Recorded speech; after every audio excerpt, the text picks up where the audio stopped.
অনেকে কি করে দেখবেন রোজা রাখে নামাজ পড়ে না, আবার দেখবেন অনেকে দেখবেন রোজা করে না ইফতার করে। ঠিক না বেঠিক? কি আশ্চর্য! মানে আল্লাহ পাক ফেরেশতারা আল্লাহকে বলছে, আল্লাহ এ কি আদমের সন্তানেরা, এরা নামাজ পড়ে না রোজা রাখে, আবার রোজা করে না ইফতার করে। আমার বাপেরা কথাগুলো একটু মাথায় রাখুন, এগুলো বুঝতে সুবিধা হবে আপনাদের এক সময়। তাল্লাযীনা ইউকিমুনাস সালাত, যারা নামাজ কায়েম করে। শুধু নামাজ কায়েম করলে হবে না, সাথে সাথে কি করতে হবে? ওয়ায়ুতুনাজ যাকাত, যাকাত আদায় করতে হবে। এই যাকাতের জন্য এই যে অ্যাসোসিয়েশনটা তৈরি করা হয়েছে যাকাতের টাকায়, মানুষরা যাকাতের টাকা এথায় ওথায় দেয়। আর কিছু মানুষ আছে দেখবেন তারা যাকাতের টাকা নিয়ে নিজের বাড়ি গাড়ি বিল্ডিং করে নিয়ে নিজের প্রপার্টি তৈরি করে, নিজের প্রপার্টি তৈরি করে। অনেক মানুষ আছে, খবরদার যাকাতের টাকা কোনোদিন খাবেন না। যাকাতের হক হলো গরিব ফকির এতিম মিসকিন। তবে মাদ্রাসায় দান করলে কি হয়, গরিব ফকির এতিম মিসকিনদের বাচ্চারা মাদ্রাসায় অনেকে থাকে, সেটাকে আমরা হেলা করে ব্যবহার করি। এটা আমরা অনেকে জানেন, যারা মাদ্রাসা চালায় জানেন। তবে খবরদার গরিবের মাল যাকাতের মাল খবরদার কোনোদিন খাবেন না, এটা আপনাদের অনুরোধ করে বলে যাচ্ছি। কঠিন পাপ হবে, কঠিন পাপ হবে। এরপর আল্লাহ বলছেন শুধু নামাজ পড়লে হবে না, যাকাত দিলে হবে না। ওয়াহুম বিল আখিরাতি হুম ইউকিনুন, কিয়ামতকে 100% ইয়াকিন করতে হবে, বিশ্বাস রাখতে হবে যে কিয়ামতের মাঠে আমাকে আল্লাহ পাক তুলবেন, আমাকে বিচারের কাঠগড়ায় দাঁড়াতে হবে। এই বিশ্বাস যেন আপনার মনের মধ্যে 100% থাকে। তাহলে তিনটে জিনিস বেরোলো, কি কি? এক নাম্বার নামাজ কায়েম করতে হবে, দুই নাম্বার হলো কি যাকাত আদায় করতে হবে। এবার নামাজের আলোচনা যদি করি তো ব্যাপক আলোচনা, যদি যাকাতের আলোচনা করি তো ব্যাপক আলোচনা। মনে রাখবেন যারা যাকাত দেয় না তাদের প্রতি কঠিন আযাব হবে। এবং আপনাদেরকে অনুরোধ করে বলে যাচ্ছি, কোরআনে যাকাতের আলোচনা আছে সূরা তাওবার মধ্যে। যাকাত খাবে কারা, যাকাত কাদেরকে দেবেন ইত্যাদি ইত্যাদি। এজন্য যাকাত যাদের ফরজ হয়ে গেছে তারা অবশ্যই যাকাত দেবেন। মা বোনেদেরকে বলে যাচ্ছি, মায়েরা বোনেরা আপনারা যাকাত দিতে কোনো দিন দ্বিধাবোধ করবেন না। সোনার যাকাত, রূপোর যাকাত, টাকা পয়সার যাকাত, শতকরা 2.5 টাকা যাকাত দিতে হবে। গরিব ফকির এতিম মিসকিনকে আপনার দান করতে হবে, এটা যেন মাথায় থাকে। আচ্ছা, আপনি সারা বছর খাওয়ার পর ধরুন আপনার 1 লাখ টাকা ব্যাংকে রয়েছে, সারা বছর খাওয়া দাওয়া করে 1 লাখ টাকা জমেছে। 1 লাখ টাকার শতকরা 2.5 টাকা হলে কত হচ্ছে বাবা? 2,500 টাকা যাকাত। ক্লিয়ার? এজন্য অনেকে যাকাত দেয় না, দান করে যাকাত দেয় না, শুনে রেখে দিন। আবার অনেকে কি করে দেখবেন, লোক দেখানো কি করে, রমজান মাসে 50টা শাড়ি কিনে তার যাকাত হয়েছে ধরুন 5 লাখ টাকা যাকাত হয়েছে, ওই 2000 টাকা শাড়ি কিনে গরিবকে দিয়ে দিল, লোকে মনে করলো যাকাত দিচ্ছে, কত সুন্দর দানি লোক। কিন্তু না, অন্তর্যামী কে? আল্লাহ। আল্লাহকে ভয় করুন।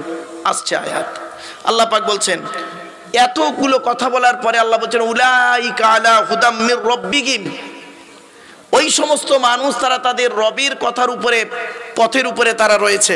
ওয়া উলাইকা হুমুল মুফলিহুন, আর তারাই হবে প্রকৃত কামিয়াবি সফলকামী লোক। যারা নামাজ কায়েম করবে, ইমানটাকে ঠিক রাখবে, নামাজ কায়েম করবে, যাকাত আদায় করবে, কিয়ামতকে 100% বিশ্বাস করবে, তারাই হলো সফল পথে আছে, সঠিক পথে আছে, এবং তারা ইহকালে শান্তি পাবে, পরকালে জান্নাত পাবে। এরপরে আল্লাহ পাক বলছেন একটা কথা, যে কথাটি শুনলে হয়তো আপনাদের সাময়িক রাগ হবে, কেউ রেগে যাবেন না, কিন্তু আমি কাউকে ব্যক্তিগত আঘাত করতে আসিনি। আল্লাহর কোরআন যেটা সেটাই বলছি, শুনুন। আরবে একজন ব্যক্তি ছিল নাজার বিন হারেস। কি বললাম? নামটা বলুন জোরে। নাজার বিন হারেস। তার কাজ কি ছিল জানেন? শুনে নিন। সে এত বড় বদমাইশ কি করত, মুহাম্মদ সাল্লাল্লাহু আলাইহি ওয়াসাল্লাম যখন কোরআনের আয়াতগুলো জনগণকে শোনাতো, ও করত কি,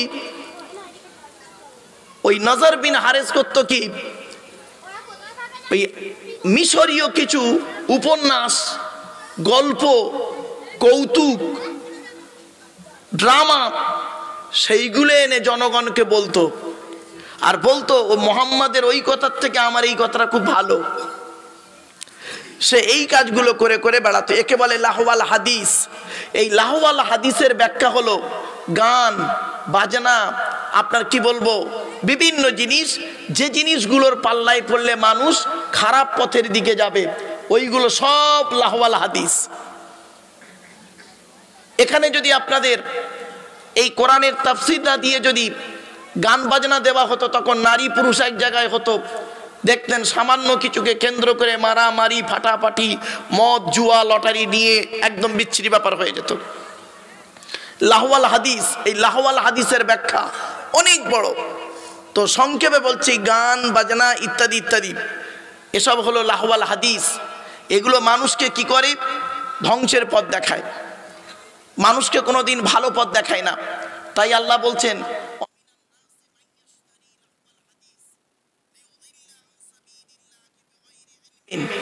আল্লাহ পাক বলছেন মানুষের মধ্যে এমন কিছু মানুষ আছে, তারা কি করে? লাহওয়াল হাদিসকে ক্রয় করে।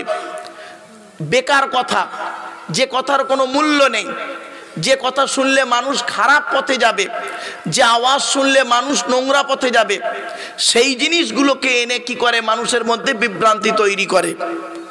এগুলো সব লাহওয়াল হাদিস। তারা কি করে? সেই লাহওয়াল হাদিসের দ্বারাই কি করে? লিউদিল্লা আন সাবিলিল্লাহ, আল্লাহ রাস্তা থেকে মানুষকে পথভ্রষ্ট করে, যাতে করে মানুষ নামাজি পরেজগার হোক, সঠিক পথে যাক, এটা তারা চায় না।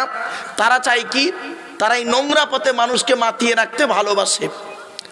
এই লাহওয়াল হাদিস থেকে আপনারা দূরে থাকার চেষ্টা করবে ইনশাআল্লাহ। বিগাইরি ইলমিন, তাদের জ্ঞান নেই। সঠিক জ্ঞান যদি থাকতো, তারা মানুষকে ভালো কাজের আদেশ করত, অসৎ কাজে নিষেধ করত। এই লাহওয়াল হাদিস, আপনাদেরকে অনুরোধ করে বলে যাচ্ছি, এই লাহওয়াল হাদিস থেকে দূরে সরে থাকবেন। আর কি করে? ওয়ায়াত্তাখিযাহা হুজুয়া, আর এটাকে ঠাট্টা বিদ্রুপ করে তারা এটাকে তাচ্ছিল্য করত। আল্লাহর কোরআনকে ঠাট্টা বিদ্রুপ করত, আর তারা খুব আনন্দ, তুচ্ছ তাচ্ছিল্যের মধ্যে জীবন যাপন করত, মানুষকে নোংরা পথে চালিত করত। ওই নাজার বিন হারেসের কাজ ছিল এটাই।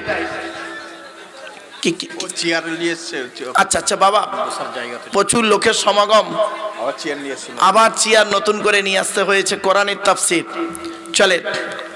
এরপরে আল্লাহ পাক বলছেন, এই শ্রেণীর লোকেদের জন্য যারা এই গান বাজনা ইত্যাদিতে মত্ত হয়ে থাকে, তাদের জন্য কি আছে? উলাইকা লাহুম আযাবুম মুহিন, তাদের জন্য রয়েছে কষ্টদায়ক শাস্তি, তাদের জন্য কষ্টদায়ক শাস্তি আছে। তাই আপনাদেরকে অনুরোধ করে বলে যাচ্ছি, কোরআনের সূরা লোকমান আপনাদের জানিয়ে দিচ্ছে যে তোমরা পৃথিবীতে এই গান বাজনা থেকে শুরু করে এমন কিছু বাদ্যযন্ত্র আছে যেগুলো মানুষের মনকে খারাপ পথের দিকে নিয়ে যায়, ওই কাজ থেকে তোমরা দূরে সরে থেকো নিজেকে। আর যদি যাও, তাহলে তোমাদের উপরে কঠিন শাস্তি রয়েছে, এটা মনে রেখো। তবে চোখ দুটো বন্ধ করে বুঝতে পারবে।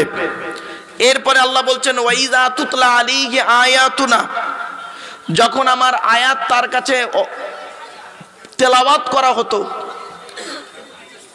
সে কি করত? ওয়াল্লা মুস্তাকবিরান, অহংকার করে মুখ ফিরিয়ে নিত। কিছু মানুষ আছে দেখবেন, আমাদের মধ্যে কিছু মানুষ আছে দেখবেন, তাকে যদি বলা হয় ভাই এসো না কোরআন শোনো, হাদিস শোনো, ও তখন কি বলে দেখবেন? কোরআন হাদিস শুনতে, তুই তোর কাজ করকে যা, বলে মুখ ফিরিয়ে চলে যায়। আল্লাহ পাক বলছেন, ওয়াইযা তুতলা আলাইহি আয়াতুনা ওয়াল্লা মুস্তাকবিরান, যখন তাদের কাছে কোরআনের আয়াত তেলাওয়াত করা হয়, তারা তখন কি করে? ওয়াল্লা মুস্তাকবিরান, অহংকার করে মুখ ফিরিয়ে নেয়। মনে রাখবেন, খবরদার অহংকার করে মুখ ফিরিয়ে নেবেন না, কঠিন শাস্তি পাবেন। এরপরে কি আল্লাহ বলছেন? কান্নাম কাল্লাম ইয়াসমাহা কান্না ফি উযুনাইহি ওয়াকরা।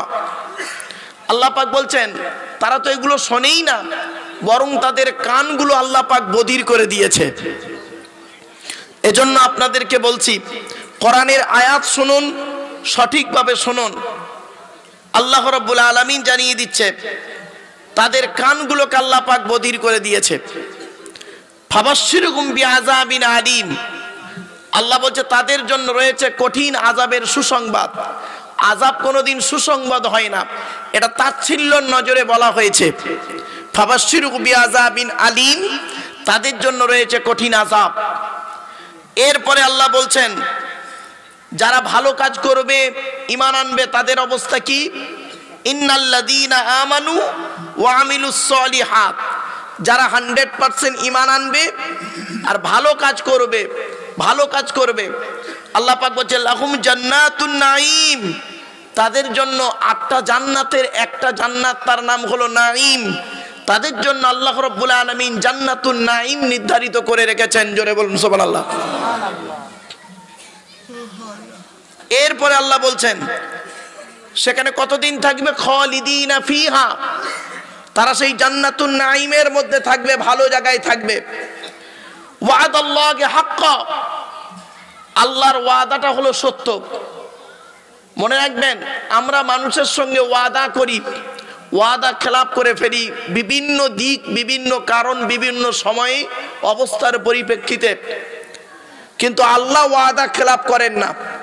ইন্না ওয়াদাল্লাহি হাক্কুন, আল্লাহর ওয়াদা হলো সত্য। এরপরে আয়াত আসছে সব, আস্তে আস্তে একটু ধৈর্যের পরিচয় দিন। ওয়া হুয়াল আজিজুল হাকিম, সে আল্লাহ হলেন পরাক্রমশালী, প্রজ্ঞাময়।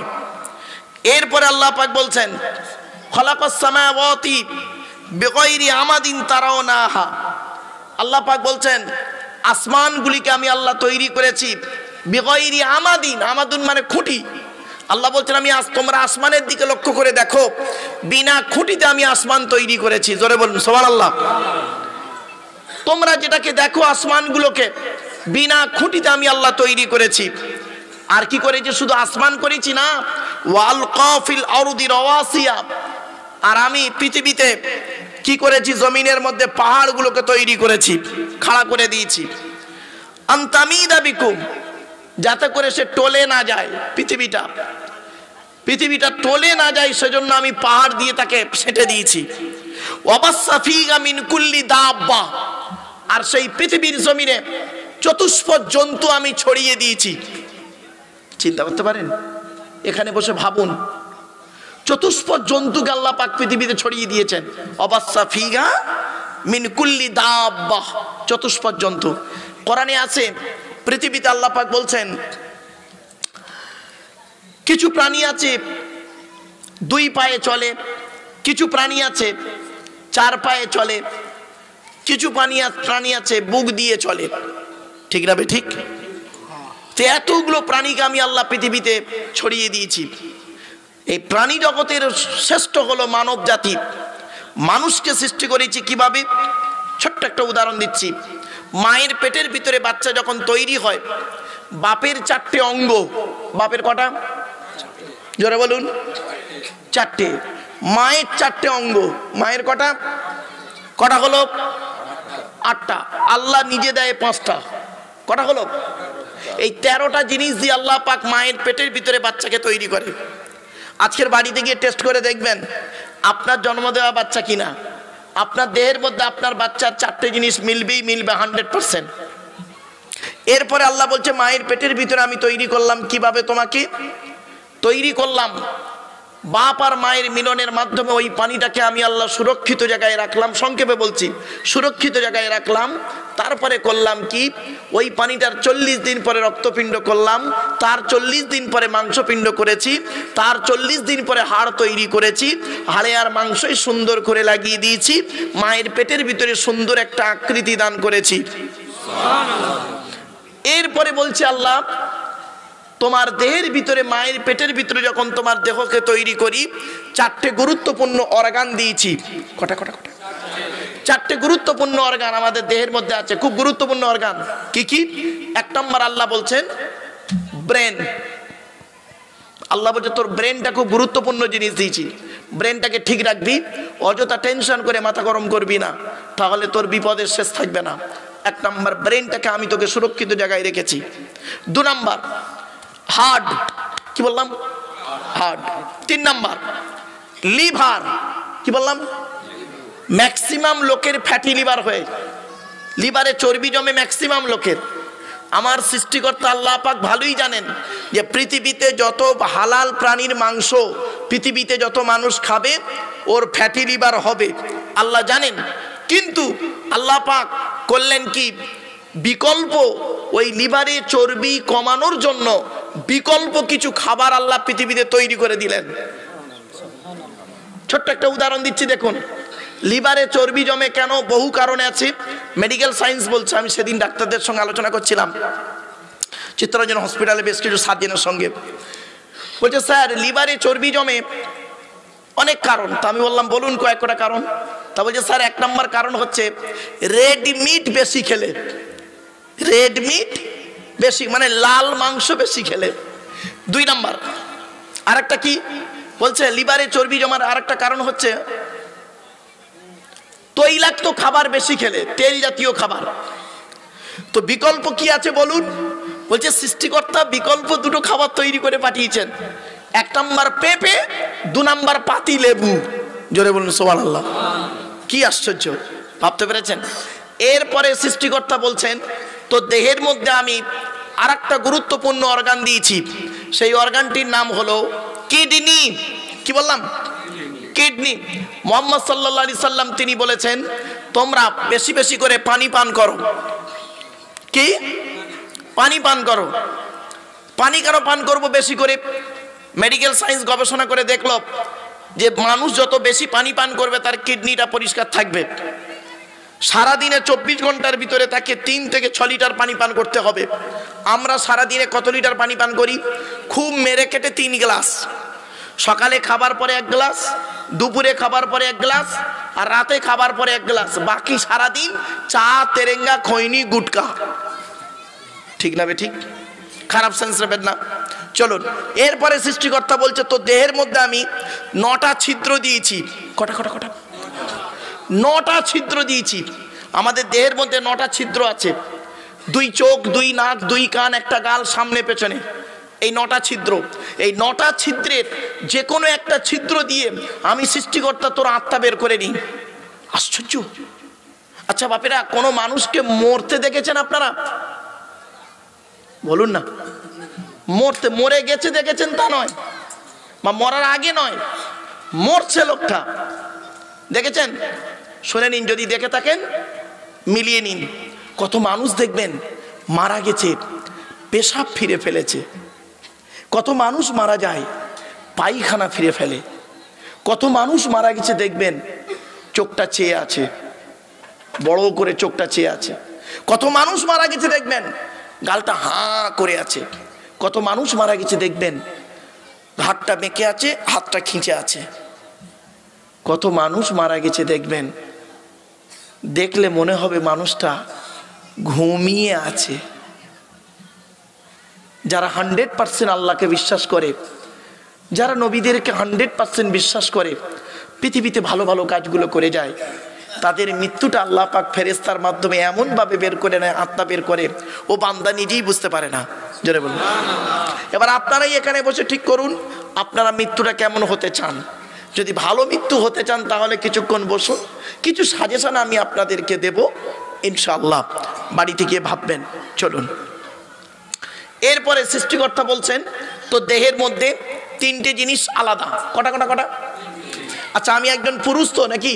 আরে ভাই বলুন না। আমি একজন পুরুষ, আমার ডান দিকে যিনি বসে আছেন উনি কি? বাম দিকে? তাহলে আমরা সকলেই পুরুষ এখানে। আপনাদের দেহের মধ্যে যা যা আছে আমার দেহের মধ্যে তাই তাই আছে, ঠিক না বেঠিক? কিন্তু আল্লাহ বলছেন 3টে জিনিস আলাদা। 1 নম্বর ব্লাড গ্রুপ আলাদা, ঠিক না বেঠিক?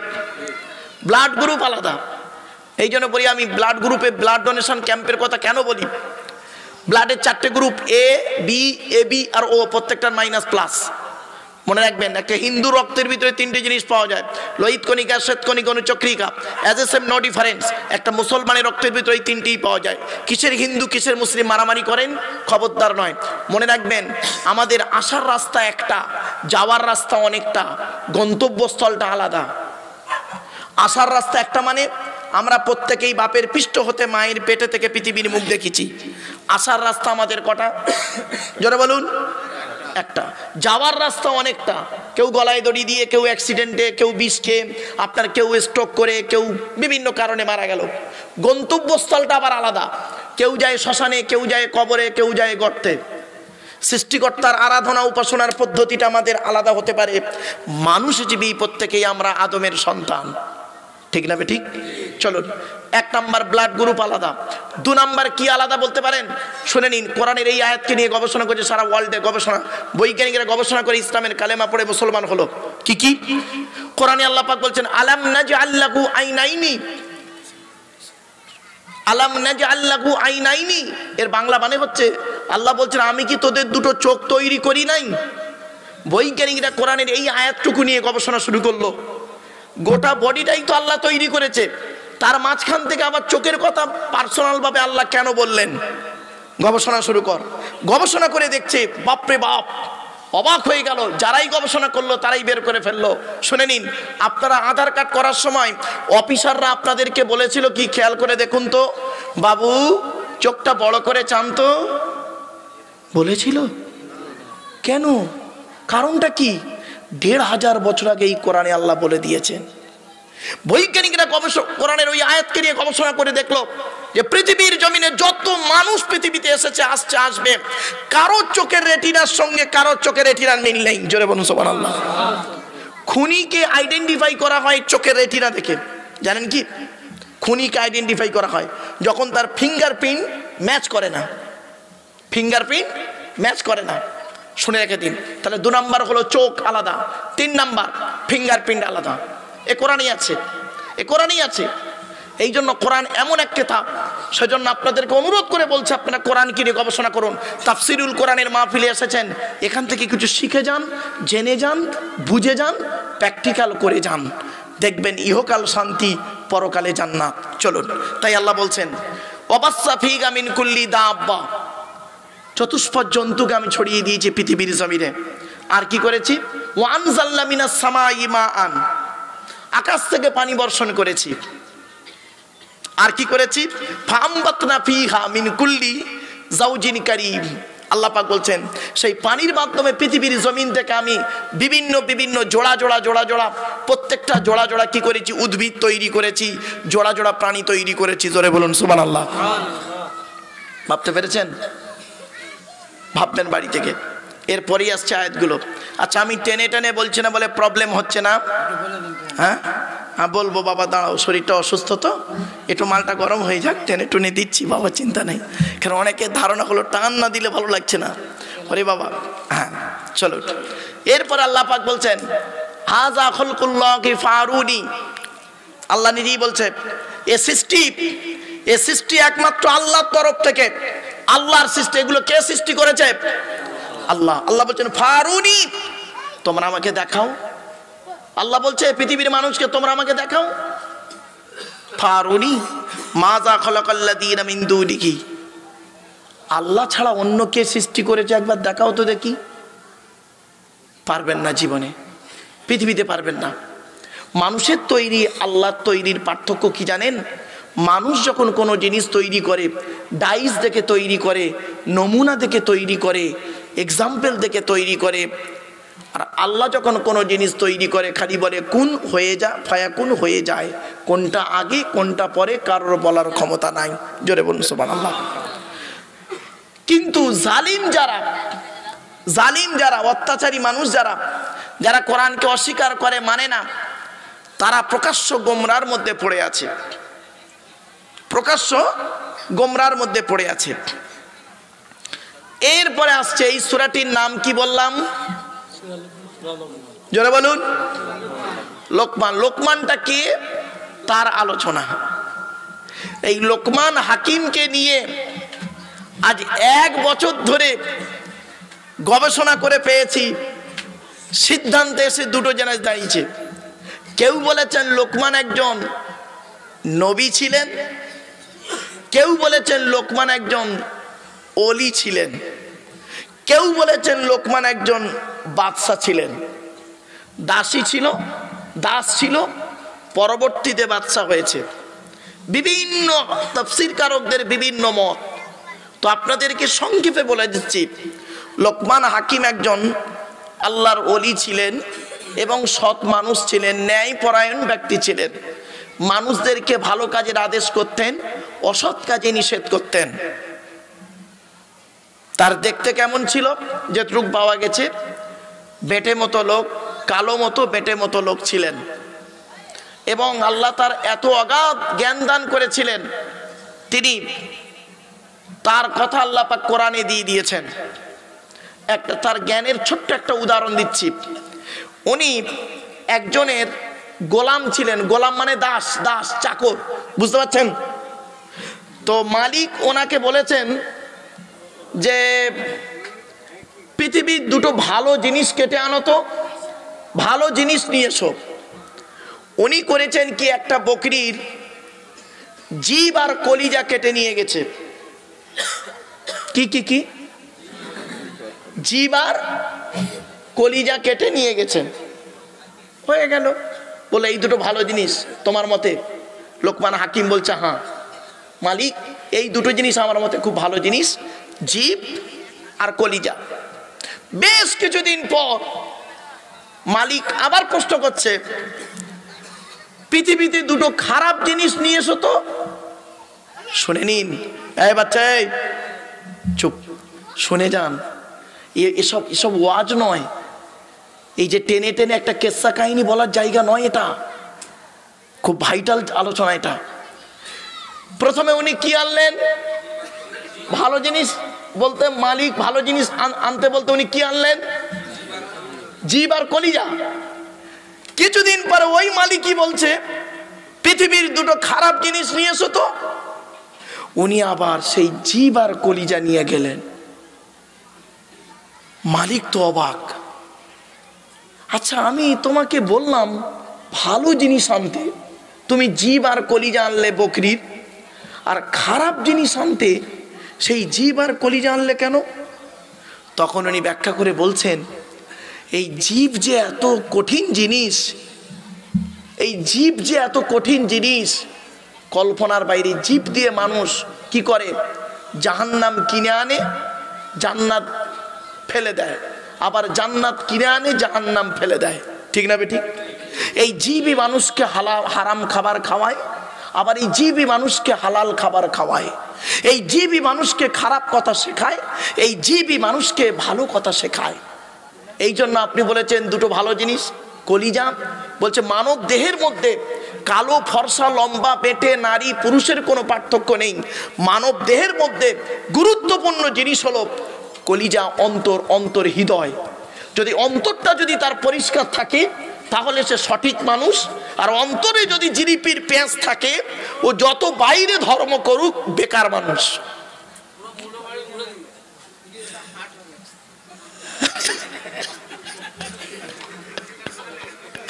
বলছে মূলো বাড়ি উড়িয়ে দিল। আমি বলিনি, নবী বলছে। দেখুন এবার হাদিস শুনুন, নবী মুহাম্মদ সাল্লাল্লাহু আলাইহি ওয়াসাল্লাম হাদিস, আলা ইন্না ফিল জাসাদি মুদগাতান ইদা সালুহাত সালুহাল জাসাদু কুল্লুহু ওয়া ইদা ফাসাদাত ফাসাদাল জাসাদু কুল্লুহু আলা ওয়া হিয়াল কলব। নবী বলেছেন মানব দেহের মধ্যে একটা মাংসপিণ্ড আছে, ওই মাংসপিণ্ডটা কোনো ভালো থাকে সারা শরীরটা তো কোনো ভালো থাকে, ওই মাংসপিণ্ডটা কোনো খারাপ হয়ে যায় সারা শরীরটা তো কোনো বদনাম ভরে যায়। এই মাংসপিণ্ডটার নাম হলো অন্তর। আর একটা হাদিস আল্লাহ নবী বললেন, ইন্নাল্লাহা লা ইয়ানজুরু ইলা সুওয়ারিকুম ওয়ালা ইলা আমালিকুম ওয়ালাকিন ইয়ানজুরু ইলা কুলুবিকুম ওয়া নিয়াতিকুম। আল্লাহ নবী বলেন, আল্লাহ পাক তোমাদের বাহ্যিক আকৃতি দেখে না, কে লম্বা কে বেটে, কে কালো কে ফর্সা, কে নারী কে পুরুষ, কে কত রাকাত নামাজ পড়েছে এটা আল্লাহ দেখে না।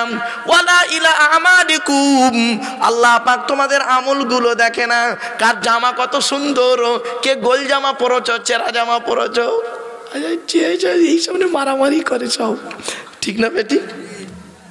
কি বলবো, আফসোস, আমি অনুরোধ করে বলে যাচ্ছি। আল্লাহ নবী বলছেন আল্লাহ পাক তোমাদের বাহ্যিক আকৃতি দেখে না, তা আল্লাহ কি দেখে? ওয়ালাকিন ইয়ানজুরু ইলা কুলুবিকুম ওয়া নিয়াতিকুম, আল্লাহ পাক তোমাদের অন্তর দেখে আর তোমাদের নিয়ত দেখে।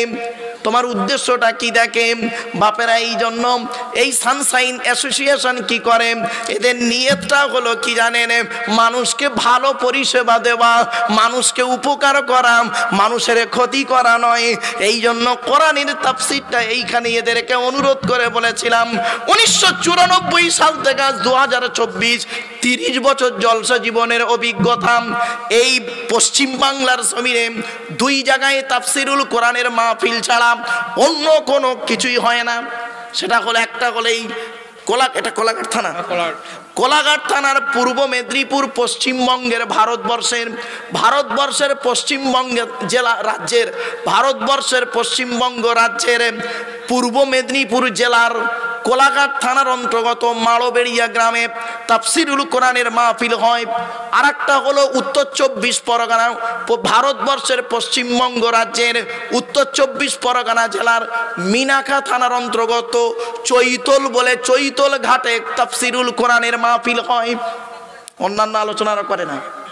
ওটা বৈশাখ মাসে ফাল্গুন মাসে 2 তারিখে হয়, ফাল্গুন মাসে 2 তারিখ তাফসীরুল কোরআনের মাহফিল। কেন তাফসীরুল কোরআনের মাহফিল হয় চলেন বাপেরা, তো এই জন্য অনুরোধ করে বলেছে অন্তরটাকে পরিষ্কার করুন, বাপেদের অন্তরটাকে পরিষ্কার করুন। ব্যাস, আপনি বাইরে নামাজ পড়বেন আর অন্তরে জিলিপির প্যাঁচ রাখবেন, মনে রাখবেন 1 ঘন্টা ন্যায় বিচার করা 60 বছরের ইবাদতের সমতুল্য। আপনি আগে ন্যায় বিচার করতে শিখুন, আগে মানুষ হন, নিজেকে চিনতে শিখুন। মান আরাফা নাফসাহু ফাকাদ আরাফা রাব্বাহু। যে তার নিজের নফসকে চিনতে পেরেছে সে তার রব আল্লাহকে চিনতে পেরেছে। জোরে বলুন সুবহানাল্লাহ। যে নিজেকে চিনতে পারেনি সে আবার আল্লাহকে চিনবে কি করে? ঠিক না বে ঠিক? এজন্য আপনাদের আমি করজোড়ে বলেছি নিজেকে চিনতে শিখুন। চলুন, তাই হযরতে লোকমান হাকিম কি বলছে শুনুন। আল্লাহ বলছেন ওয়ালাকাদ আতাই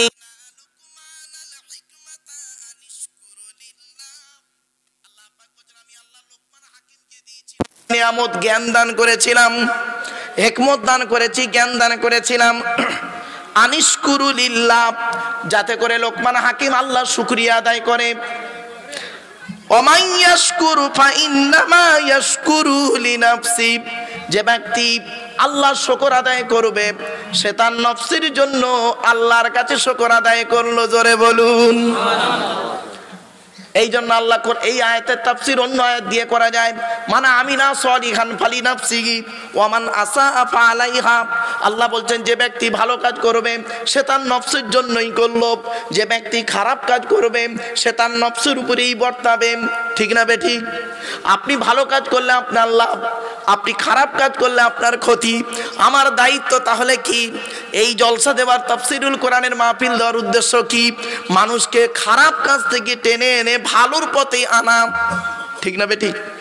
এজন্য কোরআন কোনোদিন মানুষকে খারাপ পথ দেখায় না।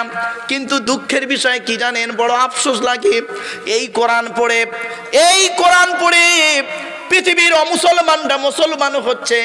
আর এই কোরআন পড়ে কিছু পৃথিবীর পশ্চিম বাংলা নয়, পৃথিবীর পশ্চিম বাংলার কিছু বক্তা সকলে নয়, কিছু বক্তা এই কোরআন পড়ে এ বক্তা ও বক্তার কাপের ফতোয়া দিয়ে ইসলাম থেকে বের করে দিচ্ছে। ঠিক না বেঠিক? কি আশ্চর্য জিনিস। বৈজ্ঞানিকরা মানে জ্ঞানীগুণীরা ভাবে যে এই কিতাব পড়ে অমুসলমানরা মুসলমান হচ্ছে, আর এই কিতাব পড়ে একে অপরকে কাফের ফতোয়া দিয়ে বের করে দিচ্ছে ধর্ম থেকে। খবরদার নয় বাপ, আপনি যাকে কাফের বলছেন সত্যিকারের যদি সে কাফের না হয়, বললেওয়ালা নিজে কাফের। মনে রাখবেন, খবরদার বলতে যাবেন না কাউকে কোনো ফতোয়া দিতে যাবেন না বাপ। ওই ব্যক্তি যদি সর্ষে পরিমাণ ঈমান নিয়ে কবরে যায়, কিয়ামতের মাঠে ওঠে আপনাকে আল্লাহ পাক ধরবে, আল্লাহ ধরবে আপনাকে। খবরদার বলবেন না কাউকে, বাজে বাজে কথা বলবেন না বাপ, খবরদার বলবেন না। লোকমান হাকিম তিনি মানুষকে বাজে কথা বলতেন না, চুপচাপ থাকতেন, মানুষকে জ্ঞানীর কথা বলতেন। চলুন, ওমান কাফারা ফাইন্নাল্লাহা গনিয়্যুন হামিদ। আর যে ব্যক্তি কুফরি করবে আল্লাহ হলেন বেপরোয়া প্রশংসিত ব্যক্তি। সুতরাং অনুরোধ করে বলে যাচ্ছি, লোকমান হাকিম এবার তার ছেলেদের কি বলছে শুনুন। আপনারা তো অনেকে বাপ হয়েছেন বাবা এখানে, আরে ভাই বলুন না, এখানে আপনারা অনেকে বাপ আছেন তো নাকি? হ্যাঁ, যারা বিয়ে করেছে, সন্তান জন্ম দিয়েছে তারাই বাপ। আপনারা বাপ হয়েছেন আর লোকমান হাকিমও বাপ হয়েছে। চলুন দেখি, আমরা বাপ হয়েছি, লোকমান হাকিমও বাপ হয়েছে। লোকমান হাকিম তার ছেলেদের কি উপদেশ দিচ্ছে শুনুন, শুনলে চমকে যাবেন।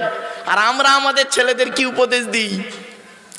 লোকমান হাকিম তার ছেলেদেরকে বলছে, ছেলেকে ডেকে বলছে, ওয়াইজ ক্বালা লুকমানু লিবনিহি ওয়া হুয়া ইয়াইযুহু ইয়া বুনাইয়া লা তুশরিকি বিল্লাহ ইন্নাশ শিরকা লাযুলুমুন আযীম।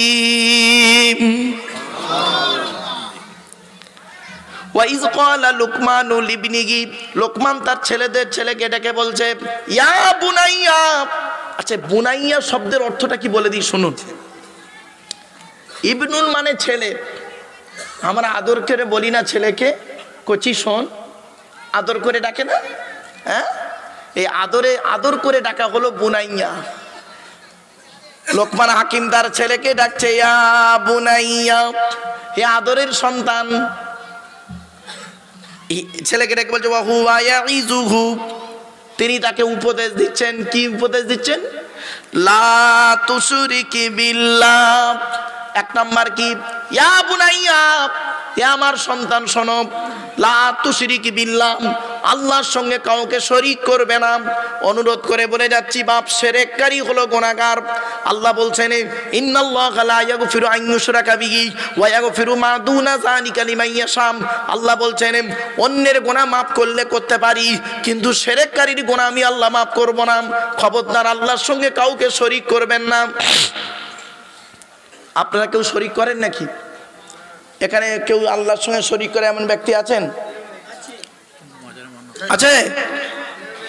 কেউ নেই? আপনারা বুঝতে পারেননি, অনেকেই এখানে শিরক করেছেন। আপনারা অনেকে বসে আছেন, শিরক করে বসে আছেন। বলবো?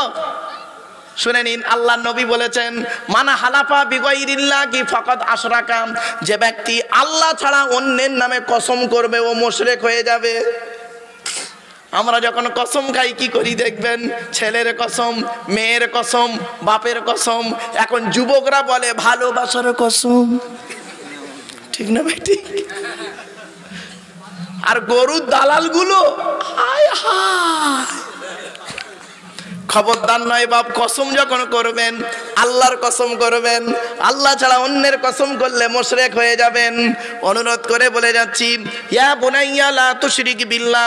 আল্লাহ বললেন, হে লুকমান হাকিম তার ছেলেকে বলছেন, হে যুবক, হে ছেলে আদরের সন্তান শোনো, লা তুশরিক বিল্লাহ, তুমি আল্লাহর সঙ্গে শরীক করো না। কেন?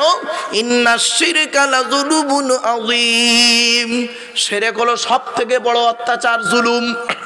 এরপরে আল্লাহ এবার লোকমান হাকিম বলছে পরের উপদেশ। এক নাম্বার উপদেশ কি বললো ছেলেকে? আল্লাহর সঙ্গে কাউকে শরীক করো না। আল্লাহ হলেন একক। কি? একক। এবার আসছি দ্বিতীয় উপদেশ ছেলেকে করছে। আপনি তো বাপ, ছেলেকে দ্বিতীয় উপদেশ কি দিচ্ছে দেখুন। ওয়াসাইনাল ইনসানা বিওয়ালিদাইহি হামালাতুহু উম্মুহু ওয়াগনান আলা ওয়াগনিন ওয়া ফিসালুহু ফি আমাইনি আনিশকুরুলি ওয়া লিওয়ালিদাইক। হে আমার সন্তান, আমি উপদেশ দিচ্ছি তোমাকে, পিতামাতার সঙ্গে কোনোদিন খারাপ ব্যবহার করবে না। কে বলছে? লোকমান হাকিম। কাকে বলছে? নিজের ছেলেকে বলছে যে পিতামাতার সঙ্গে খারাপ ব্যবহার করো না, পিতামাতার সঙ্গে কোনোদিন খারাপ ব্যবহার করো না। পিতামাতার অবাধ্য হওয়া হলো হারাম, হারাম, হারাম। আজ আপনাদের বলে যাচ্ছি বাপু, গত বছর এই সময় আমি এখানে এসেছিলাম, তখন আমার পিতা মারা গিয়েছিল। এখন আর মাও পর্যন্ত পৃথিবীর জমিন থেকে চলে গেছে। গত বগরা ঈদের দিন আমার অবাগিনী মা পৃথিবী ছেড়ে চলে যায় বেলা 11:30টার সময়। বাপ আর মা কি অমূল্য রত্ন, যাদের বাম্মা অন্ধকার নীরব নগরী চলে গেছে তারাই বুঝতে পারবে। যেদিন বাপ আর মায়ের মাটি দিয়ে চলে এলাম, সেই দিন থেকে আজ পর্যন্ত অন্তর দিয়ে কাউকে আব্বা মা বলে ডাকতে পারিনি। ঠিক না বে? ঠিক। মনে রাখবেন, বাম্মা যখন চলে যাবে অন্তর থেকে আর কাউকে বাম্মা বলে ডাকতে পারবেন না। ওরে বোকা ছেলে, শ্বশুর কোনোদিন বাপের জায়গা নিতে পারে না, শাশুড়ি কোনোদিন মায়ের জায়গা নিতে পারে না। এ বোকা ছেলে বোঝে না, এরা মনে করে শ্বশুর শাশুড়ি আমার খুব আপন। নবীজি বলেছেন পৃথিবী ধ্বংসের লক্ষণ হলো নিকটবর্তী লোকের সঙ্গে মহব্বত থাকবে না, দূরবর্তী লোকের সঙ্গে মহব্বত তৈরি হবে। নিজের বাপের প্রতি ভক্তি নেই, শ্বশুরের প্রতি ভক্তি বেশি। নিজের মায়ের প্রতি ভক্তি নেই, শাশুড়ির প্রতি ভক্তি বেশি। নিজের মায়ের পেটের ভাইয়ের প্রতি ভালোবাসা নেই, স্ত্রীর ভাই শালার প্রতি মহব্বত খুব বেশি। অভাগিনী মায়ের বোনের প্রতি, নিজের মায়ের পেটের বোনের প্রতি ভালোবাসা নেই, স্ত্রীর বোন শালির প্রতি দয়া খুব বেশি। ঠিক না ঠিক? অনুরোধ করে বলে যাচ্ছি বাপ, এগুলোকে একটু চেঞ্জ করুন। তাই আল্লাহ পাক বলছেন ওয়াসাইনাল ইনসানা বিওয়ালিদাইহি হামালাতহু উম্মুহু ওয়াগনান আলা ওয়াগনিন, তোমরা তোমাদের বাপ আর মায়ের সঙ্গে ভালো ব্যবহার করবে। কেন করবে? তোমাদের মা কষ্টের পর কষ্ট, কষ্টের পর কষ্ট নিয়ে তোমাকে গর্বে ধারণ করেছে, দুনিয়ার মুখটা বড় কষ্ট করে দেখিয়েছে, শুধু দুনিয়ার মুখ দেখিয়ে ছেড়ে দেয়নি। অফিসলুগু ফি আমাইনি, 2 বছর তোমাকে দুধ পান করিয়েছে। আনিশকুরুলি ওয়ালি ওয়ালিদাইক, সুতরাং তুমি শুকরিয়া আদায় করো আমার, আর তোমার বাপ আর মায়ের শুকরিয়া আদায় করো। বাপ আর মায়ের কৃতজ্ঞতা যাপন করো যে হ্যাঁ আমার বাপ আমাকে এই করেছে, মা এই করেছে। সন্তান এইটুকুও করে না। ঠিক না বেঠিক? আজ বলে যাচ্ছি, বাপ আর মায়ের ঋণ জীবনে শুধতে পারবেন না। বাড়ি থেকে যখন বেরোবে, বাপ আর মা যদি বেঁচে থাকে, বাপ আর মায়ের দোয়া নিয়ে বাড়ি থেকে বেরোবে। বাপ আর মায়ের দোয়া যদি তোমার সঙ্গে থাকে, লরির তলার ভেতরে ঢুকে যাবে, গাড়ির তলার ভেতরে ঢুকে যাবে। আমার আল্লাহ করবে কি, বাম্মার দোয়ার ওসিলায় গাড়ির তলার ভেতর থেকে জীবিত টেনে বের করে আনবে। বন্ধু, বাম্মা এমন জিনিস, জীবনে কোনোদিন বাম্মাকে কাঁদাবেন না। একজন পুরুষ 4 জনকে খুশি করলে জান্নাতি। এই আলোচনা যখন এলো তাফসীরের মধ্যে কটা বলবো, 4 জনকে খুশি করলে জান্নাতি। কজন? 1 নাম্বার, তুমি তোমার রবকে খুশি করো যুবক। 2 নাম্বার, তুমি তোমার নবীকে খুশি করো। নবী যেভাবে খেয়েছেন, নবী যেভাবে চলেছেন, নবী পথকে অনুসরণ করো, নবীর সুন্নতকে বাস্তবায়ন করো। শুধু মুখে সুন্নত সুন্নত করে চেল্লালে হবে না, কাজে পরিণত করে দেখাতে হবে। ঠিক না ঠিক? খালি নবী নবী করে মুখে চিল্লাচ্ছ আর অন্তরে আব্দুল্লাহ ইবনে উবাই মুনাফিকের মতো কাজ করে যাচ্ছ, এটা নবীর ভক্ত বলে না। নবীর প্রতি ভক্তি করা হলো না, এটা নবীর প্রতি প্রতারণা করা হলো। ঠিক না ঠিক? মুখে আল্লাহ আল্লাহ বলি, আল্লাহ আল্লাহ আল্লাহ আমাদের বিশ্বাস, আল্লাহকে 100% বিশ্বাস করি, আর কাজে যখন পরিণত করছি তখন আল্লাহকে 100% বিশ্বাস করি না। ঠিক না ঠিক? বিপদে পড়লে আল্লাহকে ডাকি, বিপদ থেকে উদ্ধার হয়ে গেলে বলি ডাক্তার তুমি ছিলে বলে আমার বউ বেঁচে গেছে, নইলে মরে যেত। ঠিক না ঠিক? যখন বিপদে পড়েছিলাম তখন আল্লাহকে খুব ডেকেছিলাম, আর বিপদ থেকে উদ্ধার হয়ে গেছি তখন ডাক্তারকে সাবাস দিচ্ছি, এই ডাক্তার ছিল বলে আমার বউ বেঁচে গেছে, নইলে বউ মরে যেত। বাঁচানোর মালিককে, এটা মাথায় রাখুন। দেখলেন, মুখে আল্লাহ আল্লাহ বলি, অন্তরে প্র্যাকটিক্যাল করি না। তো মুখে নবী নবী নবী নবী করে চিৎকার করি। নবী যেভাবে খেয়েছে সেভাবে কোনোদিন খাইনি, নবী যেভাবে মানুষের সঙ্গে আচার আচরণ করেছেন সেইভাবে কোনোদিন ব্যবহার করিনি, আর মুখে নবী নবী করে চিৎকার করেছি। এটা হলো নবীর সঙ্গে প্রতারণা করা ছাড়া অন্য কিছু নয়। চলুন এগিয়ে যাই। এরপরে আল্লাহ পাক বলছেন ইলাইয়াল মাসির, আমার কাছে তোমাদের ফিরে আসতে হবে। আল্লাহর কাছে ফিরে যেতে হবে আপনাদের সকলকে, আমাকে আল্লাহর কাছে ফিরে যেতে হবে। এরপর একটা মারাত্মক কথা বলছে, শুনে নিন, শুনলে অবাক হয়ে যাবেন। এতদিন বক্তাদের কাছে শুনেছেন বাম্মার সেবা করতে বলেছে আল্লাহ, তাই তো নাকি? আরে ভাই বলুন না, কিন্তু বাম্মার কথা অমান্য করতেও আল্লাহ বলেছে। আমি আপনাদের প্রথম বছর যখন ওয়াজ করেছিলাম মনে আছে কি, আপনাদের বলেছিলাম শুকরের গোস্ত খাওয়া হারাম, আবার শুকরের গোস্ত খাওয়া জায়েজ। মনে পড়ছে? প্রথম বছর এই আলোচনাগুলো করেছিলাম। মিথ্যা কথা বলা হারাম, আবার মিথ্যা কথা বলা জায়েজ। মদ খাওয়া হারাম, আবার অনেক ক্ষেত্রে মদ খেয়েও ফেলেছি। তবে স্থান কাল পাত্রভেদে নেগেটিভ পজিটিভ প্রত্যেক জিনিসের আছে। এই ইউটিউবওয়ালারা ভুলভাল যেন ছেড়ে দিওনি বাবা। এই ইউটিউবওয়ালারা মাঝে মাঝে কি করে জানেন, আমার এই বক্তব্যকে কাটিং করে যেই বলেছি মদ খাওয়া জায়েজ, এরা ওইটা কাটিং করে ছেড়ে দিল। আর কিছু বক্তা আছে পশ্চিমবাংলা বাংলাদেশে দেখবেন খালি ওই কাটিংটা নেবে, নিয়ে খালি ফতোয়া দেবে, ওর বউ এই হয়েছে, ওর অমুক হয়েছে, তুমুক হয়েছে, খালি ফতোয়া দিচ্ছে। ও তো গোড়াটাই শোনেনি, A to Z শোনেনি, ব্যাস ফতোয়া দিতে শুরু করলো। এই জন্য মাইকের সামনে এসে কিছু বলার নাম বক্তা নয়। তিনটে জিনিস কোনো দিন ব্যাকে আসে না। এক নাম্বার, ধনুক থেকে তীরটা বের হয়ে গেলে ওই তীরটা আর কোনো দিন ব্যাকে আসে না। 2 নাম্বার, দেহ থেকে আত্মাটা বের হয়ে গেলে ওটা আর পৃথিবীতে কোনো দিন রিটার্ন দেওয়া হয় না। 3 নাম্বার, জবান থেকে কথা বের হয়ে গেলে ওটা আর কোনো দিন ব্যাকে আসে না। মনে রাখবেন, 1 ঘন্টা লেকচার দিতে গেলে 3 ঘন্টা স্টাডি করতে হবে। 1 ঘন্টা লেকচার দিতে গেলে 3 ঘন্টা স্টাডি করতে হবে।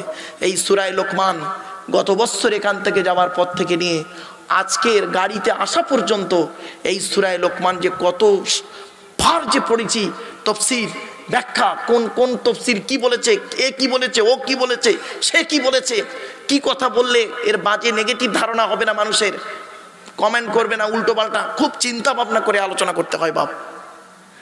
26খানা আলোচনা তফসির, 26টা কেতাবের রেফারেন্স নিয়ে এই তফসির 1 বছর ধরে এই সূরা লোকমানের আলোচনা করে এখানে পড়াতে আসা, এই তফসির করতে আসা এত সহজ জিনিস নয়।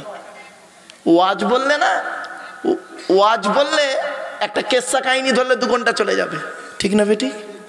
ওটা তো সহজ করা, কিন্তু কোরআনের আলোচনা হলো কঠিন। চলুন, আপনারা এতদিন শুনেছেন বক্তাদের কাছে বাম্মার খেদমত করতে হবে, তাই তো? এখানে এবার আসছে বাম্মার কথা অমান্য করতে বলেছে আল্লাহ। বাম্মার কথা মানা যাবে না। কখন মানা যাবে না? যখন বাপ আর মা আল্লাহ নবীর বিরুদ্ধে যখন কথা বলবে। কখন কখন? আল্লাহর নবীর বিরুদ্ধে যখন বাম্মা কথা বলবে, ওই বাম্মার কথা মানবে না।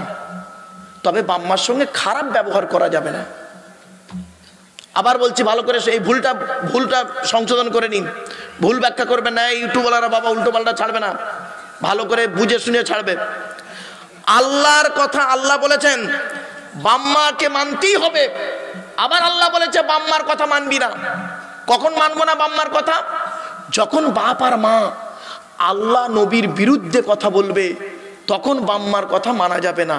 আল্লাহ বলছেন তবে বাম্মার সঙ্গে খারাপ ব্যবহার করবে না, ভালো ব্যবহার করতে, কিন্তু বাম্মার কথা মানবো না। 2টো উদাহরণ দিই, দেবো? তবে তো বুঝবেন কি বাম্মা আল্লাহর বিরুদ্ধে বলছে। এই যুবক ছেলে, তুমি বিবাহ করবে একটা মেয়েকে, তুমি বিবাহ করবে একটা মেয়েকে, ধরো 5 মেয়েকে বিয়ে করছো, কথাবার্তা ফাইনাল। মেয়েটি খবর নিয়ে তুমি দেখলে খুব গরিবের মেয়ে, আমার ভাষা বুঝতে পারছেন? গরিবের মেয়ে। তোমার বাপ আর মা করছে কি, মেয়ের বাপের কাছ থেকে, বুঝতে পারছেন? এমনি বে করবি, তুই চাকরি করিস, চাকরিওয়ালা ছেলের দাম নেই, আম্মা গাড়ি না দিলে হয়, 5 ভরি সোনা না দিলে হয়, 5 লাখ টাকা না দিলে হয়, এই ঘরটা এখন পড়ে আছে পাথর বসানে, বল। উকিলের মাধ্যমে ঘুরিয়ে বলে দিল এই দাবি, ডাইরেক্ট নয় ইনডাইরেক্ট বলে দিল দাবি। এখন আপনি করছেন কি? এটা হারাম। শুনে নিন, আমি একটা তাফসির লিখছি, আমার লেখা তাফসিরের নাম হলো তাফসিরে আবু বকর সিদ্দিক। যেদিন আমার লেখা তাফসির এখানে আসবে বাপ, সেদিন আমি হয়তো পৃথিবীতে থাকবো না, অন্ধকার নীরব করে চলে যাব। আমার লেখা তাফসিরের মধ্যে এইগুলো পাবেন, আমি বলে যাচ্ছি বাপ, যদি বেঁচে থাকি আমি এগুলো লিখে তুলে যাচ্ছি। অনেক সময় মানুষ করে কি দেখবেন, ছেলে পণ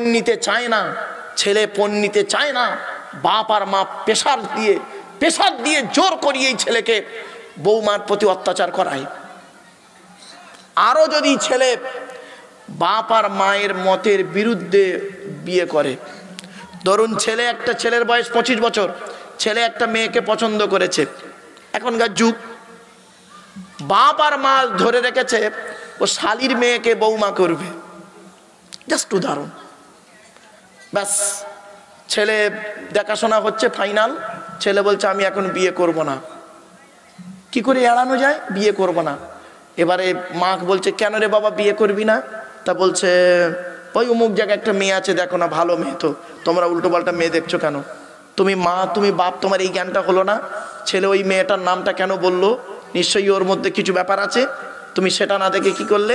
জেদের ওপরে করলে কি, যে আমি যে মেয়েকে দিচ্ছি ওই মেয়েকে বউ করতেই হবে তোকে, বলে প্রেশার করলে। এবার ছেলে প্রেশার করলো, এই করতে করতে জেদাজেদিতে ছেলে বাপের চাপে পড়ে, মায়ের চাপে পড়ে বিয়ে করলো। বন্ধু শুনে নিন, বিয়ে করলো, করার পরে করলো কি, ছেলে যে মেয়েকে বিয়ে করলো সেই মেয়েকে সংসার করে না, আর যে মেয়েটাকে ভালোবাসে 4 বছর ধরে প্রেম করেছে তাকে চিড়িয়াখানায় নিয়ে ঘুরতেছে। আর তোমার মেয়েটা যে বউটা করেছো, তুমি বৌমা করে এনেছো, তোমার মানে ওই মেয়ের বাপের দেওয়া খাটে চোখের পানি ফেলছে। খবরদার, খুব সাবধান। ছেলেকে বিয়ে দিতে গেলে, মেয়েকে বিবাহ দিতে গেলে এই বর্তমান যুগের কথা বলছি, তাকে জিজ্ঞাসা করবেন, অন্য অ্যাঙ্গেল থেকে জিজ্ঞাসা করবেন, ও অন্য চয়েস করে কিনা। বাপের আমি বাস্তব কথা বলছি, কলেজ ইউনিভার্সিটির ছেলে মেয়ে পড়াই তো, বাস্তব জীবনে কিছু অভিজ্ঞতা আছে তাই বলছি। গলায় দড়ি দিচ্ছে, এই গতকালকের ঘটনা, গলায় দড়ি দিয়েছে, সুইসাইড করেছে মেয়েটা সুইসাইড করেছিল। বাপ বিয়ে দেবে না ওই ছেলের সঙ্গে, সুইসাইড করলো। কি হলো? চলে গেল। খবরদার, এই আধুনিক বিজ্ঞান, এই বুড়ো মানুষটাকে জিজ্ঞাসা করুন, এই লোকটাকে জিজ্ঞাসা করুন, এনাদের বাপ যেটা ধরে দিচ্ছে ওইটাকেই নিয়ে পড়ে আছে। ঠিক না বেটি? ও হাসি পেল। এই বুড়োদের জিজ্ঞাসা করুন, যেটাই ধরে দিয়েছে ওইটাই নিয়ে। আবার অনেক বুড়ো আছে বউ দেখেনি, বাস্তব কথা। আব্বা বলেছে তোর কালকের বিয়ে, সেই বউ নেই রয়েছে। আগে এরকম হয়েছে। আরে আমার দাদুরাই, আপনারা অনেকে বয়স্ক লোক আছে, জিজ্ঞেস করুন, বাপ যেটা ধরে দিয়েছে। এখন যুগ পাল্টে গেছে গো বাপ, এখন যুগটা হয়ে গেছে কি, নিজের মতো চয়েস। এখনকার মেয়ে আগেকার মেয়ে অনেক পার্থক্য। এই জন্য বলছি, যুবক তুমি 4 জনকে খুশি করলে জান্নাতি। 1 নাম্বার তুমি তোমার রব আল্লাহকে খুশি করো, 2 নাম্বার তুমি তোমার নবীকে খুশি করো, 3 নাম্বার তুমি তোমার জন্মদাতা বাপকে খুশি করো, 4 নাম্বার তুমি তোমার মাকে খুশি করো, তুমি জান্নাতি জান্নাতি জান্নাতি। কোরআনে 82 জায়গায় আছে নামাজের কথা, আর 92 জায়গায় আছে লেখাপড়ার কথা। মাথায় রাখুন। এ কোরআনের ভিতরে কি আছে? 30টা পারা, 540টা রুকু, 114টা সূরা, 14 থেকে 15 খানা সাজদা, 7টা মানজিল, 8 থেকে 12 খানা সাক্তা, 6666টা আয়াত, কেউ বলেছেন 6236টা, 6666টা আয়াত, 3,23,215টা অক্ষর। এ কোরআন 22 বছর 9 মাস কয়েকদিন, কম বেশি 23 বছর ধরে কোনো ঘটনাকে কেন্দ্র করে, কোনো ব্যক্তিকে কেন্দ্র করে, কোনো বস্তুকে কেন্দ্র করে, কোনো জায়গাকে কেন্দ্র করে কোরআনের আয়াতগুলো নাজিল হয়েছে। 6666টা আয়াত 12,000 জায়গায় নাজিল হয়েছে। কটা জায়গার নাম আমরা জানি? শুনে নিন। এই যে সূরাটির আজকের আলোচনা হবে, এই কোরআনের ভিতরে ঢুকে গেলাম। এবারে যে সূরাটির আলোচনা আমরা আজকের করব, আপনারা আগে থেকেই শুনেছেন, সূরাটির নাম হলো সূরা লোকমান। ক্লিয়ার? সূরা লোকমানের মধ্যে কি আছে? আছে ভাই অনেক কিছু আছে। কটা আপনাদেরকে বলবো, আলোচনা করি টকটক করে, টু দি পয়েন্টের উপর আলোচনা করলেই আপনারা সব পেয়ে যাবেন। তবে বাবা আপনারা জানেন আমি একটু স্পিডে কথা বলে থাকি, আপনারা একটু মানিয়ে নেবেন। যেহেতু 34টা আয়াত, এই 34টা আয়াতের ব্যাখ্যা অনেক বড়, শর্ট টাইমের ভিতরে আলোচনা করব। কেউ টেনশন নেবেন না যে অনেক দীর্ঘ লম্বা আলোচনা করবেন উনি। কোরআন পড়তে গেলে সর্বপ্রথম কি করতে হয়? অজু করতে হয়। অজুর ফরজ হলো 4টি। অজু যদি না থাকে, অজুর বিকল্প তায়াম্মুম আছে, গোসল আছে। অজুর ফরজ 4টি, তায়াম্মুমের ফরজ 3টি, গোসলের ফরজ 3টি। এগুলো মাথায় রাখুন, নইলে সব বেকার হয়ে যাবে। এবারে আসছি, কোরআন পড়তে গেলে সর্বপ্রথম পড়তে হয় আউজ বিল্লাহ, তাউজ তাসমিয়া। তাই আপনাদেরকে আমি অনুরোধ করছি বাবা, আউজ বিল্লাহ একবার পড়া যাবে? পড়ুন সকলে, আউযু বিল্লাহি মিনাশ শাইতানির রাজিম। এর বাংলা অর্থ কি? বিতাড়িত শয়তান মরদুদ হইতে আল্লাহর কাছে পানাহ চেয়ে নিলাম। এবার আউজ বিল্লাহ পড়ার পরে বিসমিল্লাহ পড়তে হয়। একটু দয়া করে মেহেরবানি করে বিসমিল্লাহটা একটু পড়েন। বিসমিল্লাহির রাহমানির রাহিম। এর বাংলা মানে কি? আল্লাহর নামের সঙ্গে শুরু করছি, যিনি পরম দয়ালু দয়াবান। ক্লিয়ার? চলুন এবারে কোরআন খুলে ফেললাম। সূরাটি যে লোকমান, সূরায়ে লোকমানের আলোচনা করব বাবা। সূরাটাই গোটা মুখস্থ রয়েছে, কিন্তু কোরআন সামনে নিয়ে আলোচনা করলে মনে একটু তৃপ্তি পাওয়া যায়। আর মুতাশাবিহাত আয়াত যদি বাই চান্স লেগে যায় তখন সমস্যা জড়িয়ে যায়, হাফেজ যারা আছে জানেন।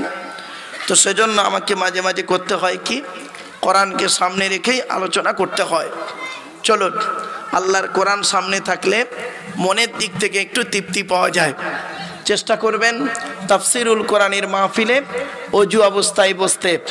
আর আলেম হাফেজ ভাইদেরকে আমি অনুরোধ করছি, আপনারা চেষ্টা করবেন স্টেজে এসে বসতে।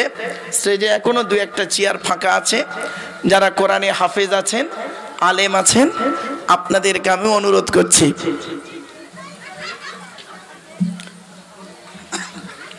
চলুন, এই সূরাটি মক্কায় নাজিল হয়েছে। কোথায়? জোরে বলুন। মক্কায় নাজিল হয়েছে সূরাটি। সূরাটির ভিতরে আছে 34টি আয়াত। 34টি আয়াত। শুরু করছি। শুরুতেই হরুফে মুকাত্তাআত আছে। এমন কিছু হরফ কোরআনে আছে যার অর্থ পৃথিবীর কেউ জানেন না, একমাত্র আল্লাহ রাব্বুল আলামিন জানেন।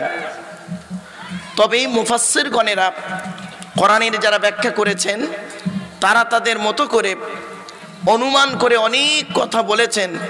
বলার শেষেই বলেছেন আল্লাহু আ'লামু বিমুরাদিহি। এর বাংলা মানে হচ্ছে, অনেক আলোচনা করার পরেই তারা বলেছেন এর একমাত্র অর্থ আল্লাহই জানেন। কিছু কিছু অক্ষর আছে, যেমন বলি ইয়াসিন, তহা, আলিফ লাম র, হা মিম, আইন সিন কফ, কাফ হা ইয়া আইন সদ ইত্যাদি ইত্যাদি। তো এখানেও আছে আলিফ লাম মিম।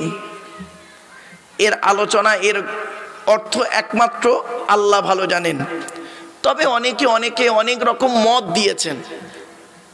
অনেকে বলেছে আলিফে আল্লাহ, লামে লা ইলাহা ইল্লাল্লাহ, মিমে মুহাম্মাদুর রাসূলুল্লাহ। আবার অনেক রকম মত দিয়েছেন বাপ। তবে আপনাদের আলো বলছি, আলিফ লাম মিম এর অর্থ একমাত্র আল্লাহই জানেন।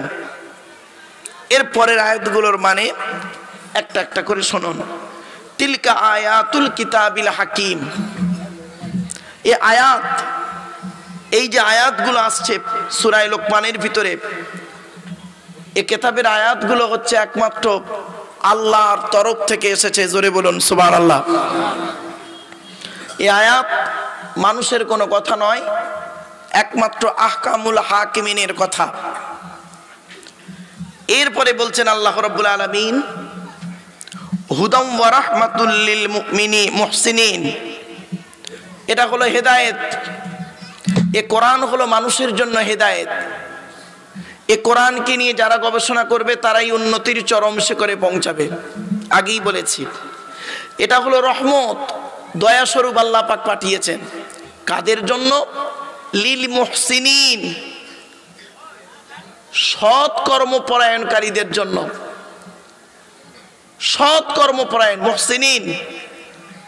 এজন্য আপনাদেরকে আমি অনুরোধ করে বলে যাচ্ছি, আপনারা 100% আল্লাহকে বিশ্বাস করুন, আর পৃথিবীতে ভালো ভালো কাজগুলো করে যান। জীবনে মানুষের উপকার করতে না পারলে ক্ষতি করতে যাবেন না, অনুরোধ করে বলে যাচ্ছি। মুহসিনিন। এরপরে আল্লাহ পাক বলছেন মুহসিনিন কাদের বলে, তার ব্যাখ্যা আল্লাহ নিজেই দিচ্ছেন। মুহসিনিন কারা? সৎ কর্মপরায়ণ কারা? আল্লাযীনা ইউকিমুনাস সালাত, যারা নামাজ কায়েম করে। জোরে বলুন সুবহানাল্লাহ। সারা দিনে 5 ওয়াক্ত নামাজ ফরজ। এই 5 ওয়াক্ত নামাজই অনেকেই পড়ে না। রোজার মাস আসছে, 2 দিন পরে রোজা, দেখবেন রোজার মাসে অনেকে রোজাই রাখে না। আবার নবী হতে গেলে তার 3টে পরিচয় লাগবে। 1 নাম্বার, যিনি নবী হবেন তার চরিত্র উত্তম হতে হবে। 2 নাম্বার, যিনি নবী হবেন তার উপরে আল্লাহর তরফ থেকে ওহী নাজিল হতে হবে। 3 নাম্বার, যিনি নবী হবেন তার দ্বারাই অলৌকিক ঘটনা ঘটতে হবে, একটা হোক বা 50টা হোক। পৃথিবীতে যত নবী এসেছেন প্রত্যেক নবীর মাধ্যমে আল্লাহ পাক 1 থেকে 50টার ভিতরে অলৌকিক ঘটনা দেখিয়েছেন। আমার নবী বিশ্ব নবী মুহাম্মদ সাল্লাল্লাহু আলাইহি ওয়াসাল্লামের মাধ্যমে আল্লাহ পাক 1000-এরও বেশি মুআজিজা দিয়েছেন। সেই 1000 মুআজিজার ভিতরে সর্বশ্রেষ্ঠ হলো এই কোরআনুল মাজিদ নাজিল করা। নবীর সংক্ষিপ্ত পরিচয়টা দিয়ে দিই। আমাদের নবীর নাম হলো মুহাম্মদ সাল্লাল্লাহু আলাইহি ওয়াসাল্লাম। মুহাম্মাদের বাপের নাম আব্দুল্লাহ, আব্দুল্লাহর বাপের নাম আব্দুল মুত্তালিব, আব্দুল মুত্তালিবের বাপের নাম আব্দে মান্নাফ, আব্দে মান্নাফের বাপের নাম হাশেম, হাশেমের বাপের নাম কুসাই, কুসাইয়ের বাপের নাম কিলাব, কিলাবের বাপের নাম মুর্রা, মুরার বাপের নাম লুবাই, লুবাইয়ের বাপের নাম কাব, কাবের বাপের নাম গালিব, গালিবের বাপের নাম ফিগির, ফিগির থেকে কুরাইশ বংশ এসেছে। জোরে বলুন সুবহানাল্লাহ। নবীর বাপের নাম আব্দুল্লাহ, মায়ের নাম আমিনা, দাদার নাম আব্দুল মুত্তালিব, দাদির নাম হলো নেতিলা বিনতে খব্বাব ব্র্যাকেটে ফতেমা, কেউ বলেছেন সামিরা। নবীর নানার নাম আব্দুল ওয়াহাব জুহরি, নবীর নানির নাম বারিনা বা বাররা, নবীর দুধবার নাম হালিমা, নবীর দুধ বাপের নাম হারেস, নবীর দুধ ভাইয়ের নাম আব্দুল্লাহ, নবীর বাপের নাম আব্দুল্লাহ, নবীর দুধ ভাইয়ের নাম আব্দুল্লাহ। দুটো যেন এক করে ফেলবেন না। নবীর জন্ম 570 খ্রিস্টাব্দে। ইংরাজি কি মাস ছিল? 29শে আগস্ট। আরবি মাস ছিল রবিউল আউয়াল মাস, 12 তারিখ, মতান্তরে 9 তারিখ, সোমবার শবে সাদেকের সময়। আরবের মক্কা নগরী, কুরাইশ বংশে নবীর জন্ম। নবীর বাপেরা হলো 10 ভাই, নবীর মায়েরা হলো 19 বোন। নবীর 9টা চাচা, 18টা খালা, 6টা ফুপু, 7টা ছেলে মেয়ে। 9টা চাচা কে কে? বড় চাচার নাম হারেস, জুবায়ের, মুকাইয়িম, ফাইদাক, জাইদাক, আবুল আহাব, হামজা, আব্বাস, আবু তালেব। নবীর বাপ হলো আব্দুল্লাহ। আবু জাহালের নাম এখানে নেই। আবু জাহাল নবীর চাচা নয়। আমরা কিন্তু এটা বেশ জায়গাতে বলে বলে বাড়িয়েছি এক সময়। আবু জাহাল নবীর চাচা, আবু জাহাল নবীর চাচা নয়। আমি আপনাদের বলে গেলাম, বাপে উদাহরণ দিয়ে দিলাম। এবার আসছি, নবীর ছেলে মেয়ে হলো 7টি, 3টি পুত্র সন্তান, 4টি কন্যা সন্তান। 3টে পুত্র সন্তান বাল্যকালেই আল্লাহ ডেকে নেন। 4টে কন্যা সন্তানের নাম, বড় মেয়েটার নাম জয়নাব, উম্মে কুলসুম, রোকেয়া, ছোট মেয়েটার নাম ফতেমা, যার সঙ্গে নবী আলীর বিবাহ দিলেন, যার গর্ভ হতে 2টি সন্তান বিখ্যাত জানেন আপনারা, হাসান আর হুসাইন রাদিয়াল্লাহু তাআলা আনহুমা। এখানেই নবীর জীবনী স্টপ করলাম, কেন পরিচয় দিতে গিয়ে কথাগুলো না বললে বুঝতে পারবেন না। এবারে আসছি, সেই নবীর উপরে নাজিল হয়েছে কোরআনুল কারীম। এই কোরআনের পরিচয়টা নিয়ে নিন, তারপরে সূরা লোকমানে ঢুকে যাব ডাইরেক্ট। কোরআন আল্লাহর তরফ থেকে জিবরাইলের মাধ্যমে হযরত মুহাম্মদ সাল্লাল্লাহু আলাইহি ওয়াসাল্লামের উপরে আরবের মক্কা নগরের নিকটবর্তী একটি গুহা, গুহাটির নাম হলো হেরা। হেরা নামক গুহাতে 610 খ্রিস্টাব্দে 1 ফেব্রুয়ারি সোমবার কোরআনের প্রথম আয়াত নাজিল হলো ইকরা, রিড, পড়ো পড়ো পড়ো।